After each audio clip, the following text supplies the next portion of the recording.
नमस्कार, मैं हूं कविता और आप देख रहे हैं कहानियों का कॉर्नर चैनल। कहते हैं पति के जाने के बाद एक स्त्री की दुनिया बदल जाती है, लेकिन हर कहानी दर्द पर ख़त्म नहीं होती। कुछ कहानियां यह भी बताती हैं कि जहां पूरे परिवार में संस्कार जिंदा हों, वहां रिश्ते भगवान का रूप बन जाते हैं। आज की कहानी ऐसे ही एक परिवार की है। उत्तर प्रदेश के एक छोटे से गांव में रामदयाल अपने 3 बेटों के साथ रहते थे। उनकी पत्नी का कई वर्ष पहले देहांत हो चुका था। तीनों बेटे मिलजुल कर रहते थे। सबसे बड़े सुरेश, बीच वाले महेश और सबसे छोटे रमेश। महेश की पत्नी गीता ज़्यादा पढ़ी लिखी नहीं थी, लेकिन मेहनती और सरल स्वभाव की थी। उसे खेत खलिहान का काम भी आता था, सिलाई भी, और चारपाई व दरी बुनना भी आता था। महेश और गीता के 2 बच्चे थे, एक बेटा और एक बेटी। घर में सब कुछ ठीक चल रहा था। बच्चों की किलकारियों से आंगन गूंजता रहता, लेकिन किस्मत को कुछ और ही मंजूर था। एक दिन महेश अचानक गंभीर रूप से बीमार पड़ गया।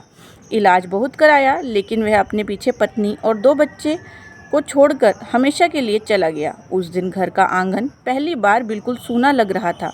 गीता की आंखों में आंसू रुकने का नाम नहीं ले रहे थे। उसे अपने दुख से ज़्यादा चिंता बच्चों के भविष्य की थी।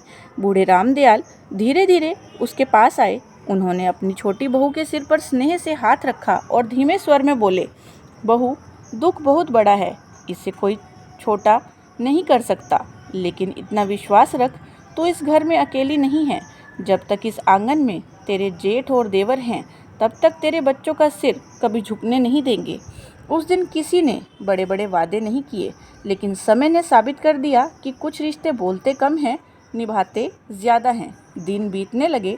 सुरेश और रमेश सुबह व्यापार पर निकल जाते। शाम को लौटते तो सबसे पहले अपने भतीजे और भतीजी को आवाज़ देते। अगर बाज़ार से फल लाते तो 3 हिस्से होते। अगर बच्चों के लिए आइसक्रीम आती तो 4 नहीं 6 आइसक्रीम आती। त्योहार पर अपने बच्चों के कपड़े सिलवाते तो गीता के बच्चों के लिए भी नए कपड़े ज़रूर बनवाते। हाँ, कपड़ों की कीमत शायद अलग होती होगी, लेकिन प्यार की कीमत कभी अलग नहीं हुई। जिस स्कूल में उनके बच्चे पढ़ते थे, उसी स्कूल में महेश के दोनों बच्चे भी पढ़ रहे थे। स्कूल की फीस कभी रुकी नहीं, किताबें समय पर आती रही।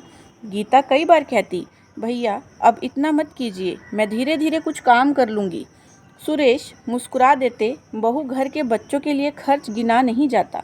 उधर रमेश हमेशा बच्चों का हौसला बढ़ाता। वह कहता, खूब पढ़ो, तुम्हारे बाबूजी जहाँ भी होंगे तुम्हें आगे बढ़ते देखकर सबसे ज़्यादा खुश वही होंगे। गीता भी कभी हार नहीं मानती थी। सुबह घर का काम करती, दोपहर में सिलाई करती, कभी दरी बुनती, कभी चारपाई तैयार करती। गांव की औरतें भी अब उसी के पास अपने काम देने लगी थी। एक दिन सुरेश ने देखा कि गीता सुबह सुबह पड़ोस के घर से थोड़ा दूध लेकर लौट रही है। उसने कुछ नहीं कहा। करीब 1 सप्ताह बाद गांव के मेले से लौटते समय वह और रमेश एक अच्छी दूध देने वाली गाय खरीद लाए। जब गायें आंगन में बंधी तो गीता आश्चर्य से उन्हें देखने लगी। सुरेश ने केवल इतना कहा, बहू, हमें याद है जब महेश था तब इस घर में गायें हुआ करती थी, तू उसकी बड़ी सेवा करती थी। सोचा फिर से आंगन भर जाएगा, बच्चों को भी शुद्ध दूध मिल जाएगा। गीता कुछ बोल नहीं पाई। उसने चुपचाप गाय के माथे पर हाथ फेरा और उसकी आंखों से आंसू टपक पड़े।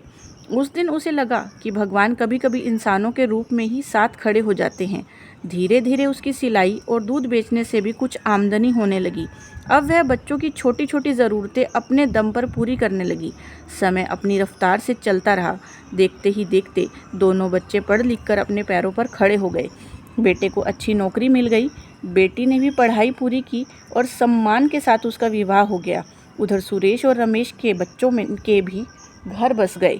अब तीनों भाइयों के अलग अलग परिवार थे, लेकिन आंगन आज भी एक था। त्योहार आज भी साथ मनते थे। रोटियां अलग चूल्हों पर बनती थी, लेकिन रिश्तों की गर्माहट कभी अलग नहीं हुई। एक दिन गांव की कुछ महिलाओं ने गीता से बात करी। किसी ने पूछा, बहन, इतना लंबा सफ़र कैसे तय कर लिया? गीता ने मुस्कुराकर अपने जेठ और देवर की ओर देखा, फिर बोली, पति के जाने के बाद मुझे लगा था कि सब खत्म हो गया, लेकिन भगवान ने मेरे घर से एक सहारा लिया तो 2 सहारे और भेज दिए। मेरे लिए मेरे जेठ और मेरे देवर भगवान का रूप हैं। इन्होंने कभी मेरे बच्चों को अपने बच्चों से अलग नहीं समझा। यही मेरे जीवन की सबसे बड़ी दौलत है। यह सुनकर वहाँ बैठे दोनों भाई चुपचाप सिर झुकाकर मुस्कुरा दिए, क्योंकि सच्चे रिश्ते अपनी तारीफ नहीं करते, वे बस जीवन भर निभाए जाते हैं। तो दोस्तों, हर परिवार एक जैसा नहीं होता। जहाँ रिश्ते स्वार्थ से नहीं, संस्कारों से चलते हैं, वहाँ देवर और जेठ सचमुच भगवान का रूप बन जाते हैं। अगर आपको यह कहानी दिल को छू गई हो तो इसे अपने परिवार के साथ ज़रूर साझा करें। मैं हूँ कविता और आप देख रहे थे कहानियों का कॉर्नर चैनल। फिर मिलेंगे एक नई भावनात्मक कहानी के साथ। तब तक के लिए नमस्कार।